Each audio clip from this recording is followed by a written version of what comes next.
found myself in the City of Serpents, a place that's a far cry from the quiet, orderly stacks of Candlekeep. Here the air is heavy, both humid and filled with a palpable pulse of secrets. It's a different kind of knowledge that thrives in these streets, one that's lived, not just read about. I was here on a peculiar mission, drawn by tales of a creature as strange as it was dangerous, a Yellow Musk Creeper. But this wasn't just a wild vine. This one was rumoured to be under the care of a figure so shrouded in whispers and shadows that they might as well have been a ghost. They called this person a master assassin, and it was said that their choice of companion was as deadly as their profession. Now, you might wonder, what business does a halfling sage have with such a tale? Curiosity, I tell you. The same curiosity that has me poring over ancient tomes by candlelight, seeking the stories that lie forgotten in the margins. Except this time, the story wasn't in a book. It was alive, winding through the underbelly of one of the most dangerous cities on the surface of Faerun. The idea of a plant as a protector, let alone an accomplice, intrigued me. Not for its potential danger, but for the story it held. How did this assassin come to trust a creature like that? What bond exists between a being of flesh and blood and one of leaf and vine?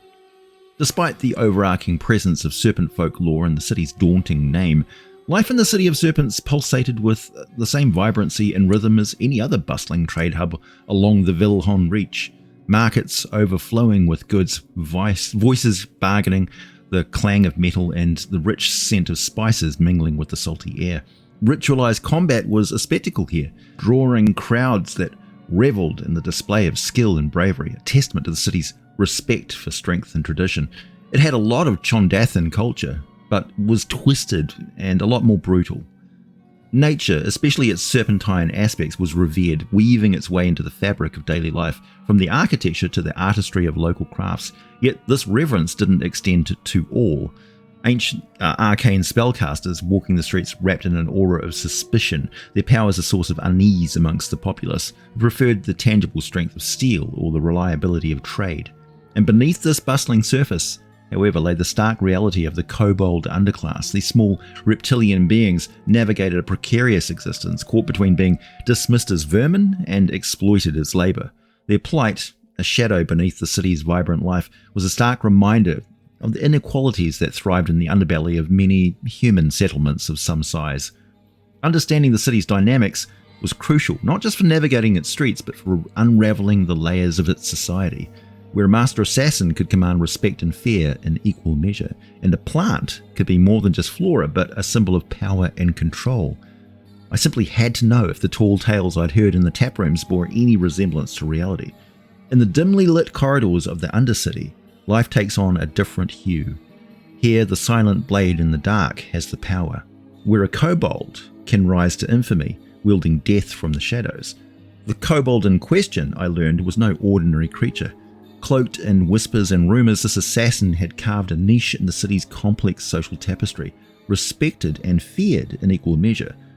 The Yellow Musk Creeper was said to be the source of this kobold's power, a secret weapon maintained through some acquired magic rituals. My steps led me to a secluded chamber, a hidden sanctum where the boundaries of nature and magic blurred. There, in the centre, stood a large pot cradling the Yellow Musk Creeper like a precious yet dangerous relic. The plant itself seemed to pulse with a life of its own, its tendrils swaying gently, a dance of silent menace. The air around the creeper shimmered with the residue of magic, hints of rituals performed with meticulous care. It was clear that this was no simple feat of gardening, but a complex bond forged between assassin and plant, sustained by knowledge both ancient and arcane. This kobold, a race known to be deviously clever, was well beyond my level of skill in the arcane arts, and I was very, very thankful that he seemed to be away on some business, leaving me safe enough to investigate. Standing in that chamber, I couldn't help but marvel at the lengths to which beings would go to grasp at power, to carve out a space in a world that's often indifferent or hostile. The kobold assassin, with their mastery over the creeper, had turned the tables on fate, using the very undercity that sought to confine them as the foundation of their strength. This situation, like so many others in my journeys, offered more questions than answers. How did the kobold come to possess such knowledge? What was the cost of maintaining such a bond, and to what end? The creeper, silent and imposing, offered no answers. It just waited for me to get too close, but I kept a very wary distance. Before me, the Yellow Musk Creeper sprawled, its robust vines snaking across the damp floor of the Undercity chamber. Each vine is a lifeline of the plant, culminating in vibrant yellow flowers that stand out with an almost unnatural vitality against the muted backdrop of the stone. The petals of these flowers are wide open, as if eagerly awaiting something. Their centers a deep, inviting shade. There was a violet gleam surrounding the flowers and blooms. At first I thought it was just ultraviolet light, but it was the pollen, quite a nice purple shade for something so deadly. The air is tinged with the subtle yet distinct fragrance of these blooms, a sweet scent that belies the danger lurking within. I'm aware that this fragrance is the creeper's primary tool for ensnaring prey, drawing them in with the promise of sweetness, only to ensnare them with its tendrils. The pot that contains the creeper seems almost too mundane for such a creature, a simple vessel for something capable of such complex and deadly interactions with the world around it. From this distance, the vines appear almost stationary. Still, I know that they possess a deadly potential for movement, ready to react to the presence of any creature lured in by the deceptively beauty of the flowers. The scent dulled my mind. I felt like I was daydreaming. I even took a dreamy, sleepy step forward. But, with a cold shiver of horror, that was when I stepped out of the beam of sunlight from above and saw that the uneven mounds of what I thought were dirt around the pot were in fact a large number of very decayed corpses. I snapped out of it, and I ran for it, the only sound my sturdy feet on the damp stone floor, beating a wise retreat. That plant was, indeed, dangerous as hell. A Yellow Musk Creeper is an immense climbing plant with long, grasping green tendrils and large, vibrant leaves. Beautiful yellow and purple orchid-like flowers throughout the creature's body emit a heady, entrancing odour. They're a bit longer than the petals of your average orchid, kind of like banana peels. Yellow Musk Creepers attack by puffing a spray of potent-smelling dust upon all nearby targets, an upgrade from previous editions where it could only target one victim at a time. Each specifically humanoid target must succeed on a DC 11 wisdom saving throw or be charmed by the creeper for 1 minute. A creature charmed in this way does nothing on its turn except move as close as it can to the creeper. The creatures charmed by the creeper can repeat the saving throw at the end of each turn, ending the effect on itself on its success. Interestingly, they state humanoids specifically, as this limits the Musk's effect dramatically, particularly if the party of adventurers has non-humanoid familiars, summoned allies or the like, as they will probably make short work of the creeper. As a plant, it has natural advantages. It can't be blinded, deafened, exhausted or knocked prone, and detects anything within 30 feet of itself with its blind sight, although its passive perception is only 10, making it far too easy to sneak past. The plant's musk draws victims to the creeper's heart, where hungry, naturally sharp vines probe at its head, extracting brain matter in glutinous gulps. Drained victims become yellow musk zombies, mindless servants who care for the insidious plant. The deadly touch of the creeper's vines are +3 to hit, but only have a reach of 5 feet, hence a creature needs to be adjacent to them. But they inflict a nasty 3d8 worth of psychic damage, not because the attack is psionic, but because they are tearing hunks out of the target's brain meat.